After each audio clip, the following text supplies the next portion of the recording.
Salam əziz və dəyərli tələbələr. Mən informatik müəllimi Rəşad Rəsulov.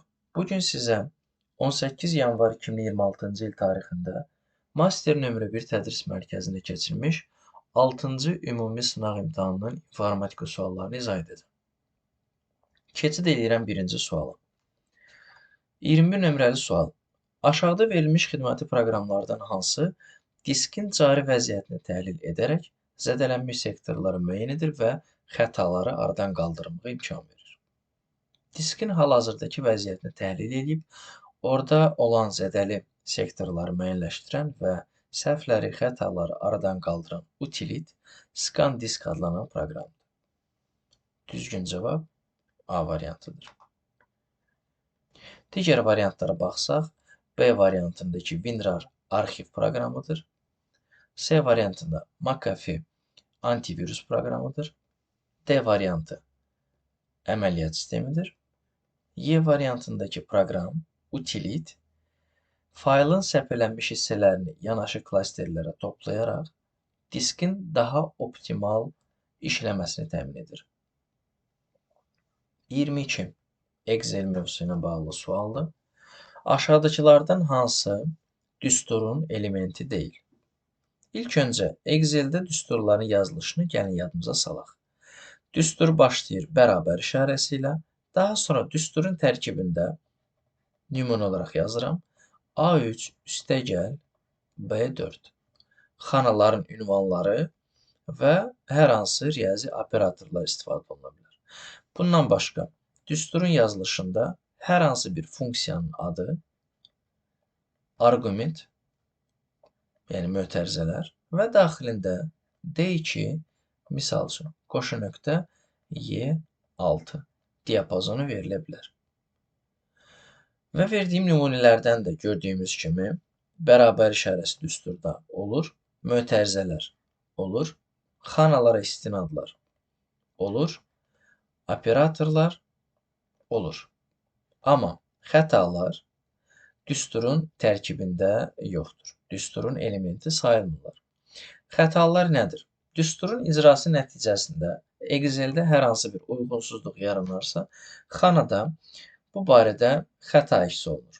Misal üçün, sıfıra bölmə xətası ola bilər, silinmiş olmayan ünvanın istinadı qeyd olunduğu da ola bilər və yaxud ədədin xanaya sığmaması səbəb ola bilər və s.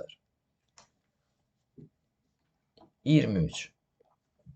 265 ədədi onluq say sistemində verilmişdir. Bu ədədi ikilik və 16-lıq say sistemlərində ifadə edin. Onluq say sistemindən ikilik say sisteminə çevirmənin bir neçə üsulu var. Onlardan ən sadəsi, lakin ən uzunu çubuqlu bölmə ilə 2-yə bölə-bölə getməkdir.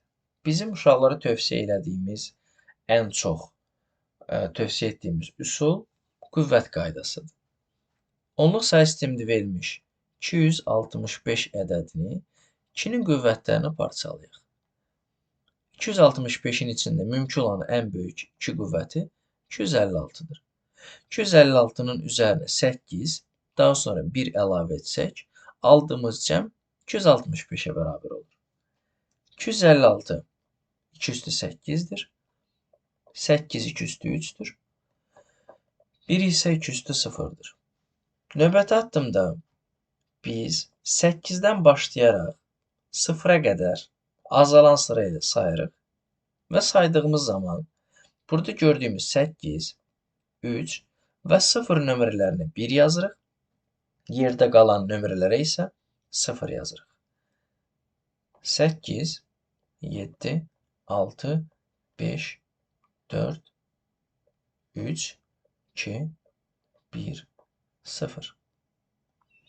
0-cı, 3-cü və 8-ci sayıların altına burada olduğu üçün 1-lər, yerdə qalanlara 0-lar yazmışıq. Bu oldu ikilikdə. 16-lıqda.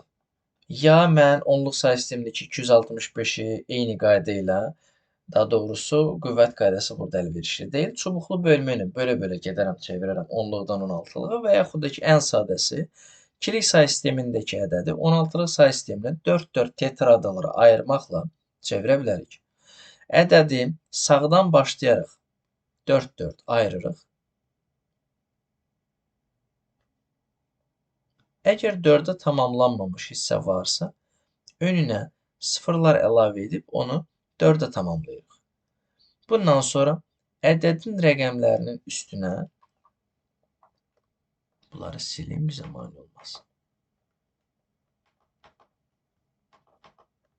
Aha.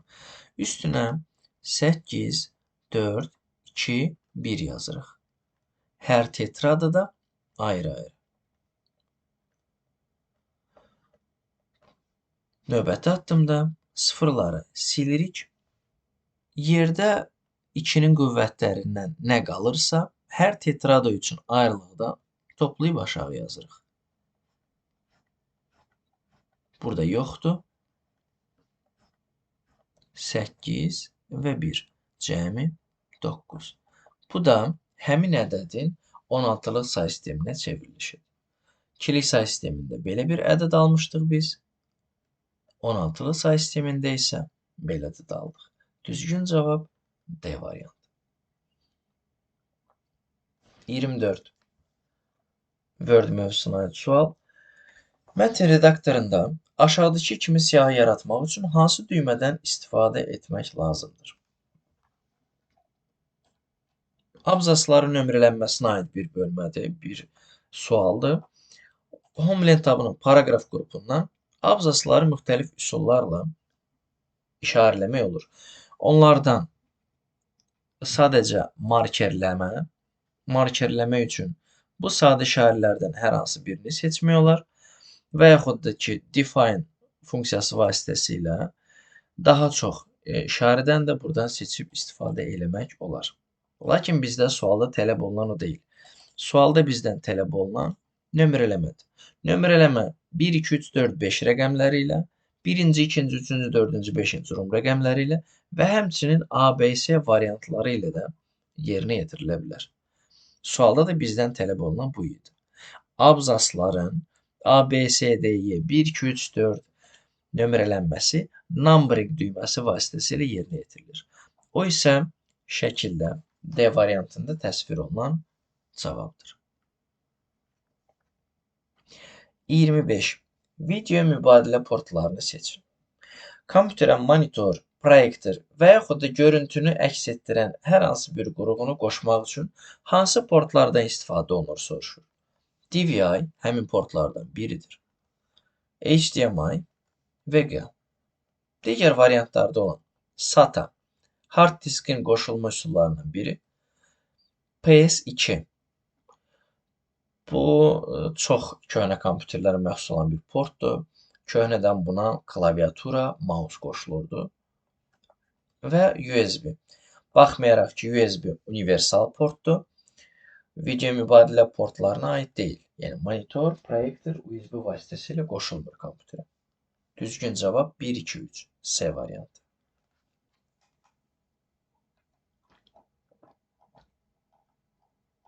26 nömrəli sual.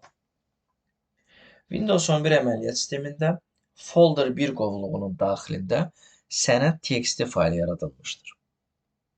Fərz edək ki, folder 1 qovluğu özü də D diskində yerləşir.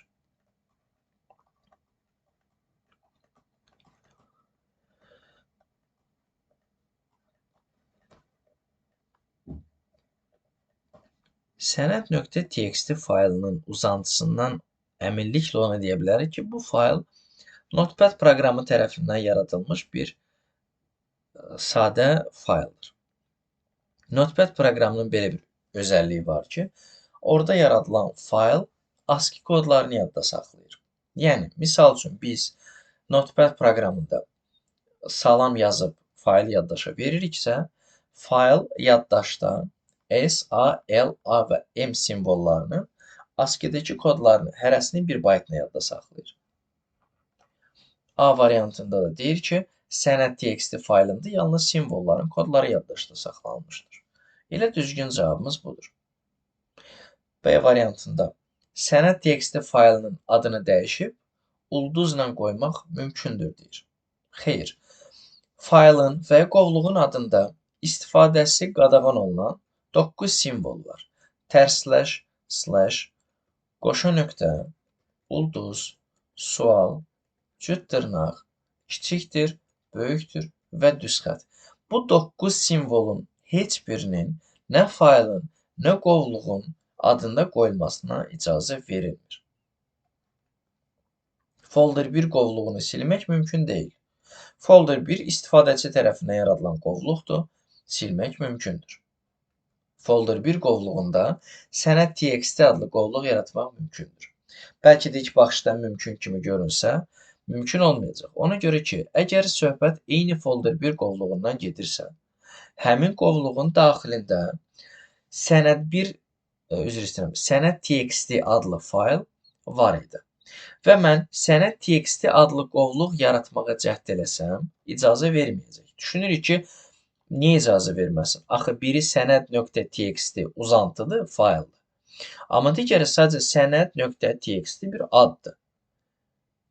Biri fayldır, biri qovluqdur. Yəni, niyə olmasın? Məsələ orasındadır ki, əməliyyat sistemi üçün onların hər ikisinin tam yolu eyni olacağı üçün onların eyni qovluqda olmasına icazə verməyəcək. Çünki hər ikisinin tam yolu D, folder 1, sənəd.txt. Əgər elə bir qovluq da yaratsaq, yəni D, folder 1, sənəd.txt olacaq. Eyni olduğu üçün icazə verməyəcək. Folder 1 qovluğunda folder 1 txt fayl yaratmaq mümkün deyil, səhvdir, mümkündür. 27 nömrəli sual. Verilmiş slayd aşağı açılan layout düyməsinin hansı düzən formasına uyğundur? Baxaq.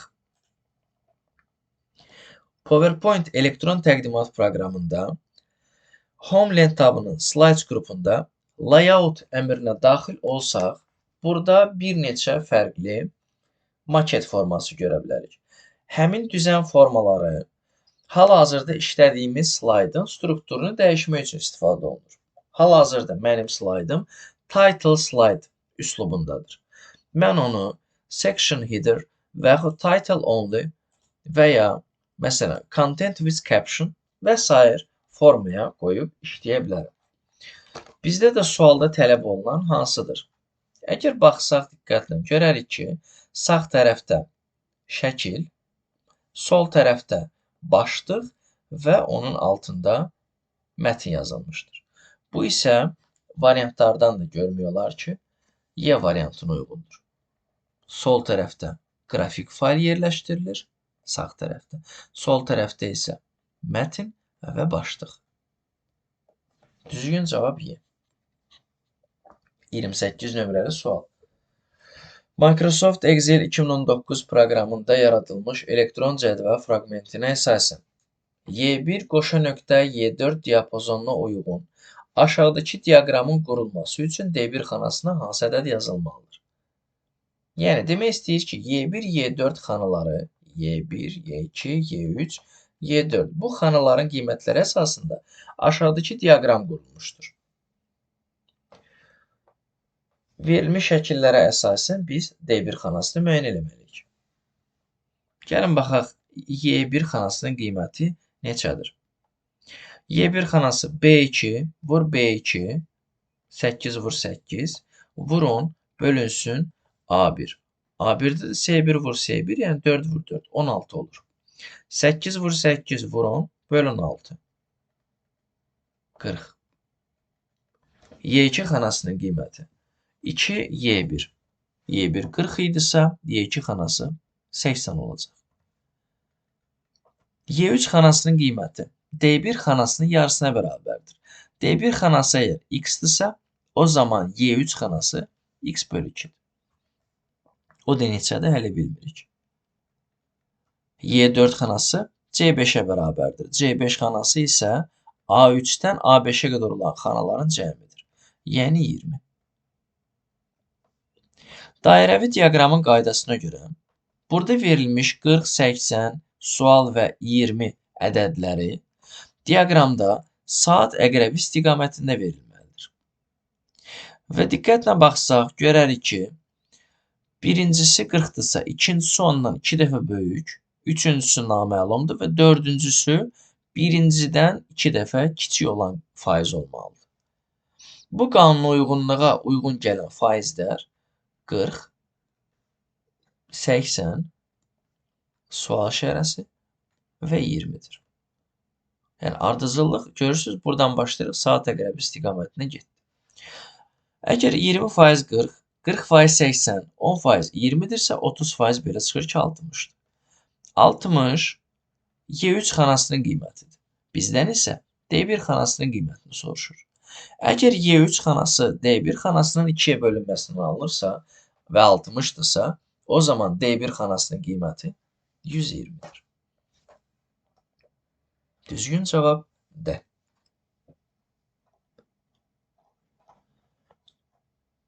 29. Şagirdlər adlı verilənlər bazası 3 əlaqələndirilmiş cədvəldən ibarətdir. 46 nömrəli məktəbin şagirdləri kimlərdir? Birinci cədvəldə 46 nömrəli məktəbin kodunu müəyyənləşdirə bilərik. Və bu cədvəllə əlaqələnmiş 3-cü cədvələ həmin məktəbin kodunu qoysaq, qarşısında həmin məktəbdə oxuyan şagirdlərin UTIS kodunu müəyyən edə bilərik. Həmin şagirdlər 662, 100, 239, 201 kodlar olan 2 şagirddir. İkinci cədvəli nəzərə salsaq, 239, 201 Həsəndir. 662, 100 Nərgizdir. Həsən və Nərgiz 46 nömrəli məktəbin şagirdləridir. Düzgün cavab B variantıdır. Xarici yaddaş qurğularına aiddir. Sərt disk informasiyanı uzun müddət saxlamaq üçün olan xarici yaddaş qurğularından biridir. Əməli yaddaş, RAM, operativ yaddaş, daxili və müvəqqəti yaddaşdır. Streamer böyük informasiya ötürümünə malik olan, lakin oxuma, yazma sürəti kiçik olan, zəif olan bir xarici yaddaş qurğusudur. Keş yaddaş, o da daxili, həm də müvəqqəti yaddaşdır. Xarici yaddaş qurğularına 1 və 3 D variantı aid oldu. 31. İnternet mövzusuna aid sualdır. Cədvəldə axtarış serverinə verilmiş sorğular və axtarış nəticəsində internetdə tapılmış səhifələrin sayı verilmişdir. İzah edirəm. Yəni, hər hansı bir axtarış saytına daxil olsaq, Google, Yahoo, Yandex və s. və orada, misal üçün, Linux yazıb axtarışa versək, Linuxla bağlı bir neçə min, bəzən milyon səhifə tapılır. Burada da nümunə olaraq verilib ki, Linux sorğusu üzrə 130 min səhifə tapılıb. Windows sorğusu üzrə 170 min səhifə tapılıb. Linux və ya Windows sorğusu üzrə 240 min səhifə tapılarsa, Linux və Windows'un kəsişməsinin inkarı, yəni Windows və Linux'un ortaq olmayan elementləri neçədir? Bunların rahat sadə tapılma yolu riyaziyyatda olan çoxluqların toplanması düsturudur. Linux və Windows sorğularının cəmi və yaxud da belə deyə bilərik ki, sadə sorğuların cəmi Linux və Windows sorğularının kəsişməsi ilə Linux və Windows sorğusunun birləşməsinin cəminə bərabərdir. Sadə sorğuların cəmi mürəkkəb sorğuların cəminə bərabərdir. Yəni 130 üstəgəl 170 bərabərdir. Kəsişmə üstəgəl birləşmə. Bu tənliyi həll eləsək, x bərabərdir 60 alınır. Əgər x 60-dırsa və x Windows-la Linux-un kəsişməsidirsə, aşağıdakı diaqramda ikisinin kəsişməsi olan hissəyə 60 yazsaq, Linux-da özü 130 idisə, onda tək Linux-a qalan parça 70. Windows özü 170 idisə, onda onun Linux-la olan ortaq hissəsi 60-dırsa, tək Windows-a məxsus olan hissə 110-dur. Sualımız nə idi? Linux və Windows-un kəsişməsinin inkarı. Kəsişmə 60'dır. Kəsişmə olmayan elementlərin cəmi isə 180'dir. Yəni əslində bunu qurmamaq da olardı. 60 tapmışdıq kəsişmə. Əgər birləşməsi 240-dırsa, bu birləşmənin içərisindən kəsişməni çıxsaq, bunların cəmi alınacaq. 180. Düzgün cavab A variantıdır.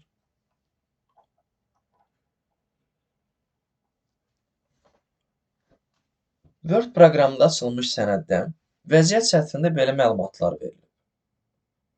Sənədin 5-ci səhifəsinin nömrəsi 8-dir.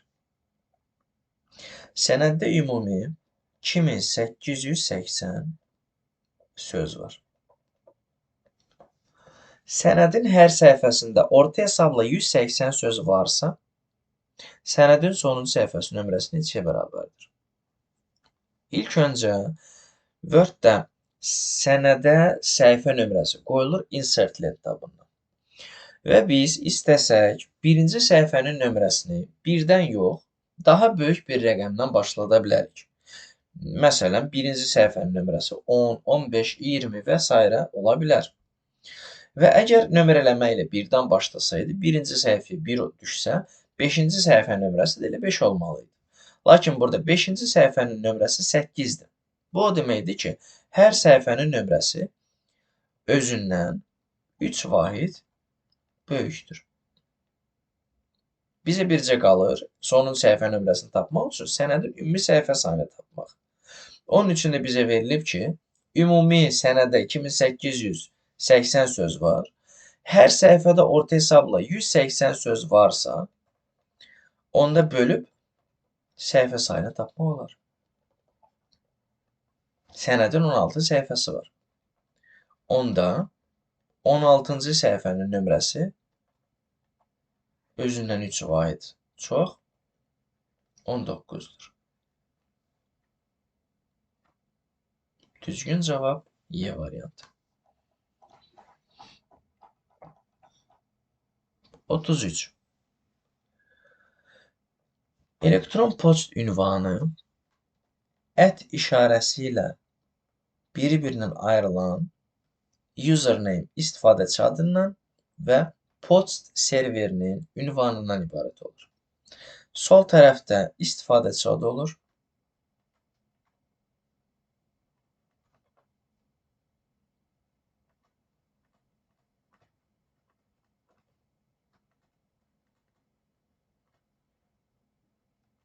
Sağ tərəfdə isə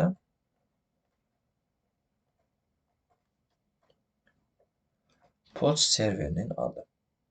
Bircə qalır parçaları düzgün sıralamaq. Birinci S, ardınca F, A,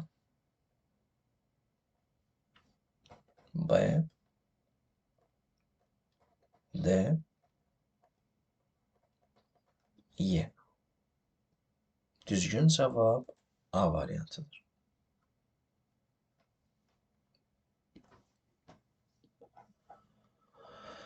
34.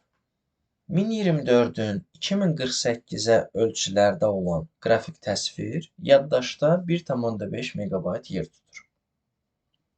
Təsvirin rəng çalarlarının mümkün saylarını seçin. Kompüter qrafikasına aid olan bir sualdır. Raster qrafikasında olan təsvirin həcminin hesablanma qaydası belədir. Şəklin yaddaş həcmi bərabərdir. Eninə olan piksellərin sayı vur, uzunluğuna olan piksellərin sayı vurulsun.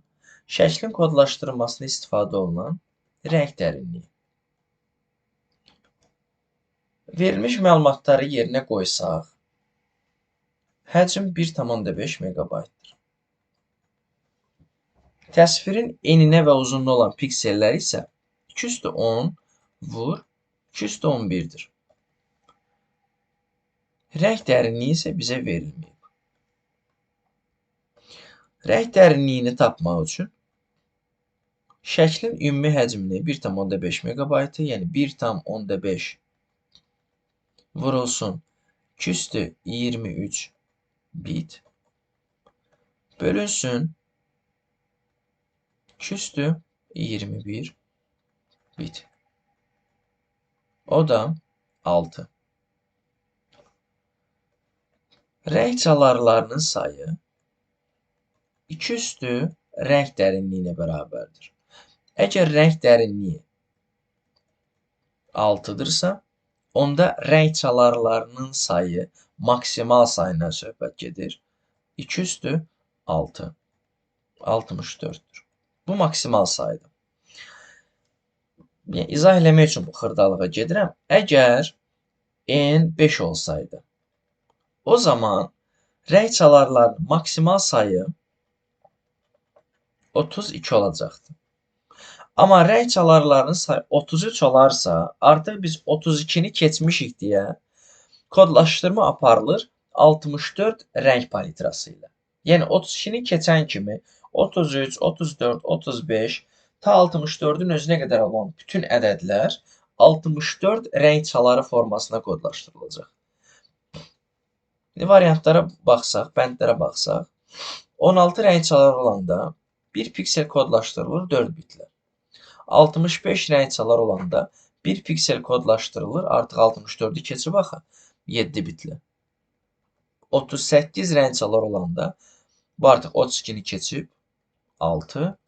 48 rəng çaları 2 üstü 6-nın daxilində yerləşir. 255 8 bitlə. 128 7 bitlə. 8 3 bitlə. 64-ün özü 6 bitlə. 6 bitlə kodlaşdırıla bilən, rəng dərinliyi 6 ola bilən variantlar 3,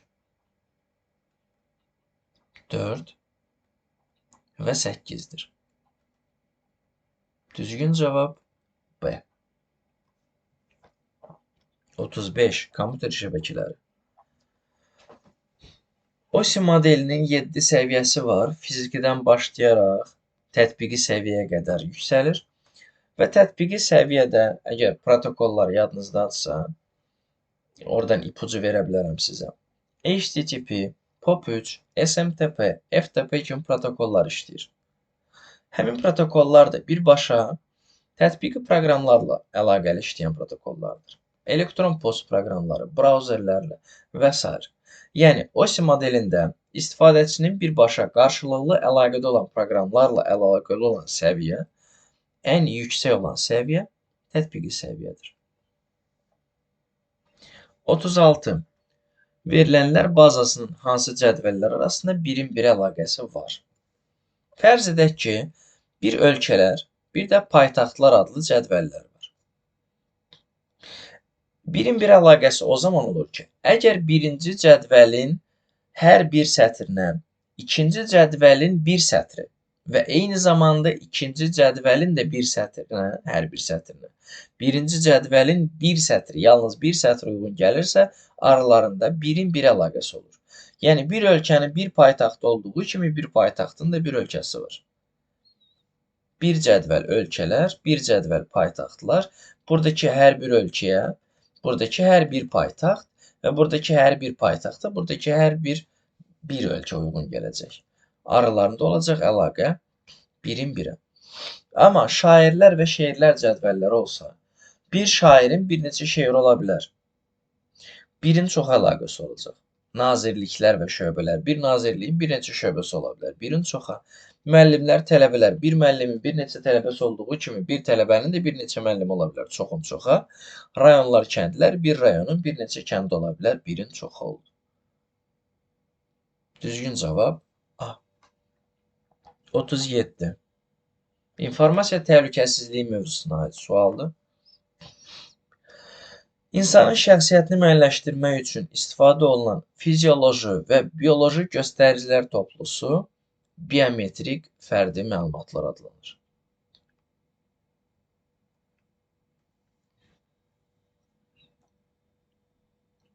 Otuz səkkiz.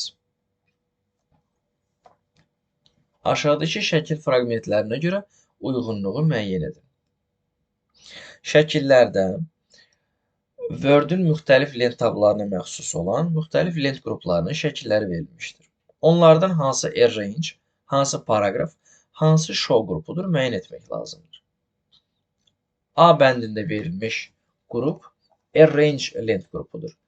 Həmin lent qrupunu biz layout əsas lent tabının daxilində və yaxud qrafik təsvirlərlə işləyən zaman açılmış alət tabı, format alət tabının daxilində də görə bilərik.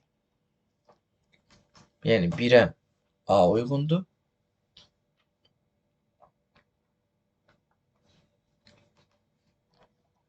Sonra B bəndində verilmiş view lent tabının show qrupundakı şəkildir. 3-ə B. Üçüncü şəkil C variantı. Insert lent tabındakı text qrupudur. Burada text qrupu soruşulmur. D variantı. Layout lent tabındakı paragraf qrupudur. 2D.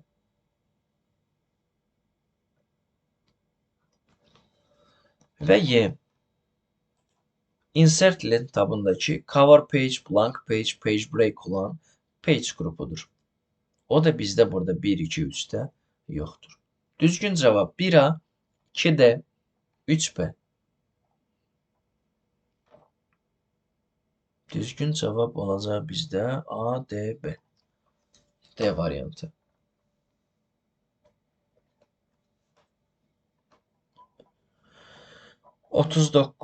Windows 11 əməliyyat sisteminə aid sual. Windows 11 əməliyyat sistemində Snap Layouts funksiyasının əsas məqsədi nədir? Mən sizə belə bir nümunə ilə göstərəcəm. Başlıq sətrinin sağ yuxarı küncündə Minimize, Maximize və Close idarəetmə düymələri yerləşir. Onların arasında olan Maximize düyməsinə mausu gətirib saxladığımız zaman bizə bir neçə təklif verir ki, biz pəncərəni digər proqramlarla necə rahat şəkildə qarşılaşdıraq. Bax, bu funksiya Windows 11 əməliyyat sisteminə məxsus olan bir özəllikdir və adlanır Snap Layouts, yəni bərkidilən elementlərin düzülüşləri. Və bu danışdığım B variantında öz əksini tapır. Snap Layouts pəncərələrin ekran üzərindəki müxtəlif şablonlarla yerləşdirməsinə imkan verir. Bu da çox tapşırıqlılıq zamanı istifadəçiyə daha rahat vizual idarəetmə mühiti yaradır və bir neçə proqramla eyni anda işləməyi asanlaşdırır. Yəni, pəncərələrin ekranda bölüşdürülməsi, sadə dildə belə deyə bilərəm buna. 40 nömrəli sual. Aşağıda verilmiş fayllar haqqında doğru olan fikri seçin. İlk öncə nə görürük burada? Fayllardan biri C diskində, biri D diskindədir. Bu da users qovluğudur, bu da users qovluğudur. Lakin biz bu qovluqlara eyni qovluq kimi baxa bilmərik. Çünki əgər diskləri fərqlidirsə, qovluqlar özləri də fərqli qovluqlardır. Hər birinin içində 2021, 2022, info, infor və onların içərisində eyni adlı, lakin müxtəlif genişlənməli fayllar yerləşir. Fayllar, yəni test bankı pptx, test bankı docx. A. Eyni disklərdə yerləşir. C. D. Xeyr. B. Fərqli istifadəçi adına malikdir. İstifadəçi adı test bankı, eyni istifadəçi adları var. Eyni proqram tərəfindən yaradılıb. Xeyr, biri pptx-dir, PowerPoint proqramı, biri docx-dir, Word proqramı tərəfindən yaradılıb. Eyni qovluqlarda yerləşir. Yox, biri info, biri infor, fərqli disklərin müxtəlif qovluqlarıdır. Və Y. Fərqli disklərdə yerləşir. Bu doğrudur. Birisi, digəri D diskində yerləşir. Düzgün cavab Y variantı. 41.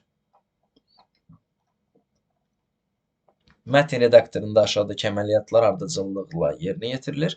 Nəticədə alınan mətn neçə simvoldan ibarət olacaq? Gəlin baxaq.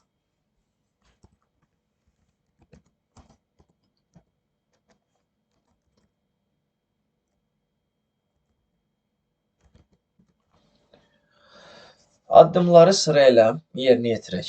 Birinci addımda monitor gülür ifadəsi sözlər arasında bir boşluq simvolu qoymaqla yazıldı. Yazdıq.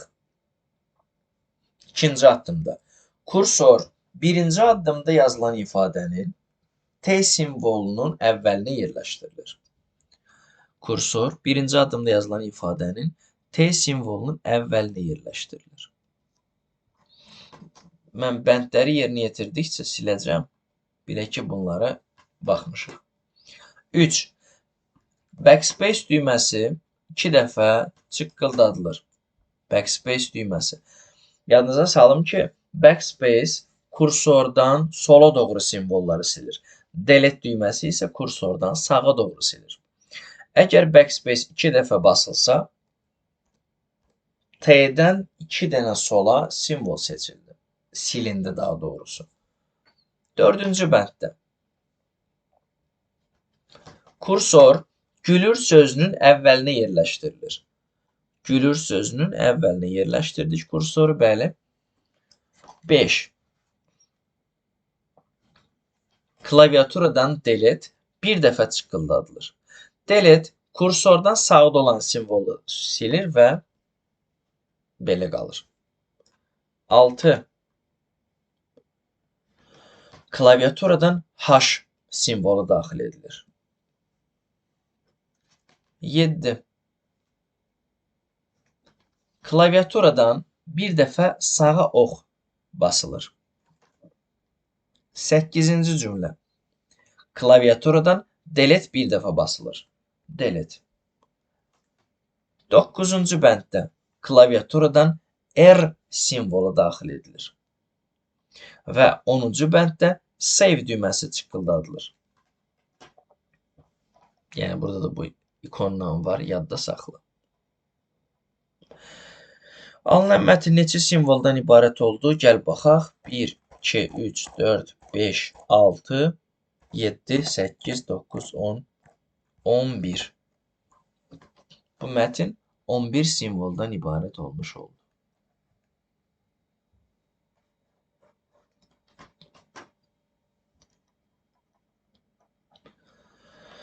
42. Elektron cədvəllə bağlı doğru mülahizələri müəyyən edin. 1. B5 F6 diapazonunda 10 xana var. İlk öncə istəyirəm bunu Excel-də görək. Sonra isə bunun asan Excel-siz tapılma qaydasında danışarıq. B5 F6 diapazonu. B5 başlanğıcı B5-də olan, sonu F6-da olan düzbucaqlı xanalar qrupuna diapazon deyilir. Və deyir ki, burada 10 xana var. Baxaq. Həqiqətən də 1, 2, 3, 4, 5, 1, 2, 3, 4, 5 toplam 10 xana var. İndi bunu Excel-ə girmədən, Excel-siz necə tapa bilərik? Hərflərimiz burada hansılardır? Baxın. B-dən F-ə qədər olan hərflər. Bunlar sütunları xarakterizə edir. B, S, D, Y, F. 5 sütun var. Baxıram ki, B-dən F-ə qədər. B-dən F-ə qədər. Neçə hərf var? B, S, D, Y, F. 5 dənə. Sətir sayı isə 5, 6. 2 dənə sətir var. 5-in 2-yə 10 xana. İkincidə sum A2 qoşa nöqtə S5 düsturu A2 və S5 xanalarındakı ədədi qiymətlərin cəmini hesablayır. Bəli, sum funksiyası doğrudan da ədədi qiymətlərin cəmini hesablayır. Lakin tək səhv burada nədir? Yazılıb ki, A2 və C5 xanalarının bu demək ki, yalnız A2 və C5. Amma bizdə burada qoşa nöqtə qeyd olunub. Bu diapazonu bildirir. Bunun düz olması üçün A2 və C5 olması üçün nöqtə vergül olmalıydı. Amma qoşa nöqtədirsə şərt olmalıydı ki, düstur A2-dən C5-ə qədər olan diapazondakı xanaların ədədi qiymətlərinin cəmini hesablayır. Hələ ki, birinci fikir düzdür bizdə. 2 yanlışdır. 3-də A dollar, 3 dollar mütləq istinaddır. Səhvdir, çünki dollarla xana adı bitməz. Dollar A-nın solunda, 3-ün solunda olarsa, o zaman mütləq istinad deyə bilərdik. Hal-hazırda sağ tərəfdə dollar olması xananın yazılışını yanlış edir. Dördüncü, A2, E5 diapazonunda 4 sətir var. Sətirlər 2-dən 5-ə qədərdir. 2, 3, 4, 5, 4 sətir var. Bu doğrudur. Və yaxud da ki, 5 çıx 2 üstəgəl 1. O da bizə sətirlərin sayını verir. 5-də isə eyni diapazonda, lakin sütun sayını soruşur. A-dan Y-yə qədər sütun sayı A, B, S, D, Y 5 dənədir, amma 4 dənə verilib. 5 yanlışdır. Düzgün cavab oldu burada 1 və 4. 43.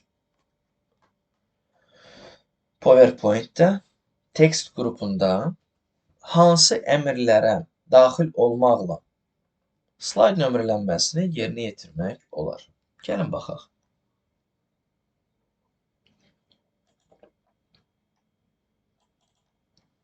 PowerPoint, Insert tabı, tekst qrupu.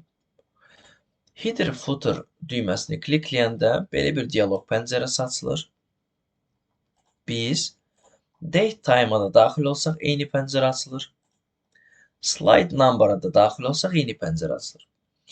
Və bu pəncərədən slaydları nömrələyə bilərik. Gördünüz, slaydların nömrələnməsini icazə verdik. İstər header footer-dan girək, istər date time-dan girək. Görürsünüz, söndürdük. İstər də slide number-dan girək. Hər dəfəsində eyni pəncərə açılır və bütün funksiyaları bu 3 pəncərədən yerinə yetirmək olar. Biri buraydı, bir bura, bir də bura. 2, 4, 5.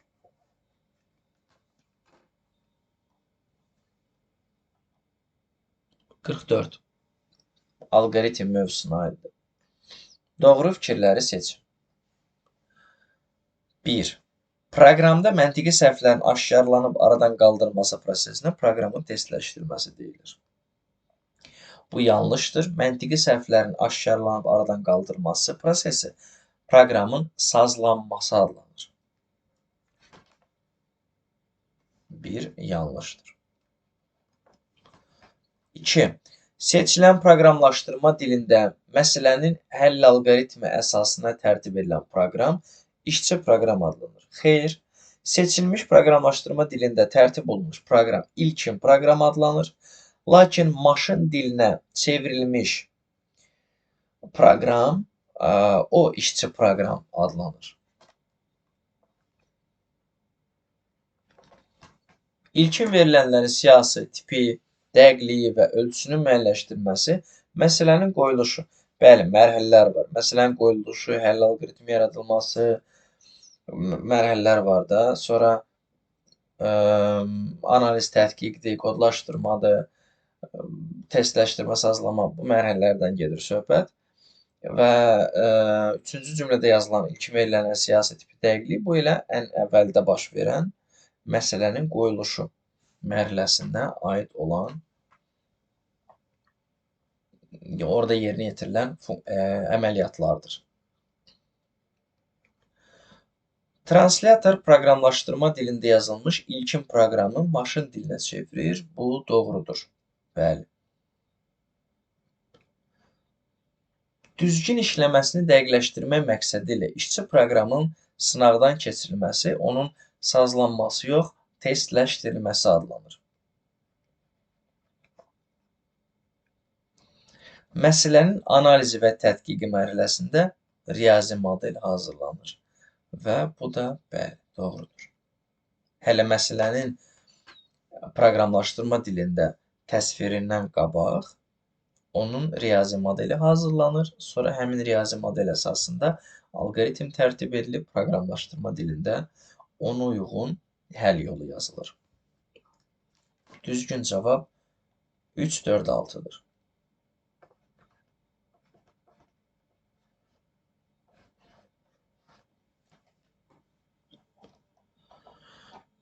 Və 45-ci uyğunluq sualı. Buradakı 1, 2 və 3-ə aşağıdakı A, B, C, D, Y bəndlərindən hansılar uyğundur? 9 bayt. 9 bayt həm də 72 bitə bərabərdir.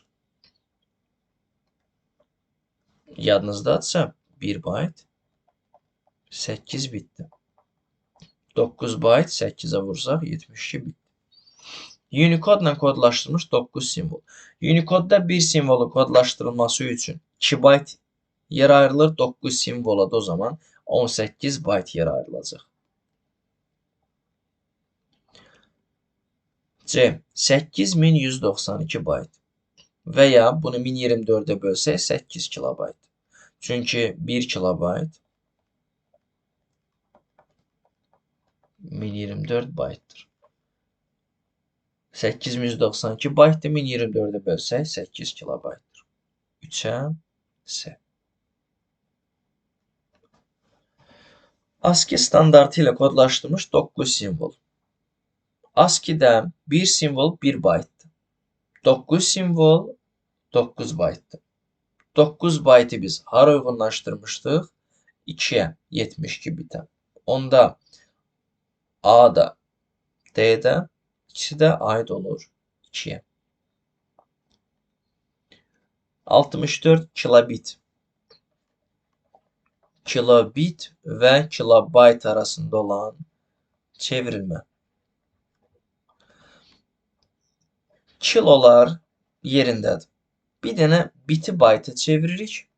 Bit-bayt arasında olan çevrilmə 8-ə bölməklə yerinə yetirilir. Bitdən bayta keçəndə 8-ə bölürük. Onda 64 kilobit neçə kilobaytdır desə, 64 kilobit 8 kilobayt olacaq. Onda bu da 3 aiddir. Və salam. Bütün sualların izahını sizə verdim. Ümid edirəm ki, izahım sizin üçün faydalı olar. Hər birinizə imtahanda uğurlar arzulayıram. Sağ olun.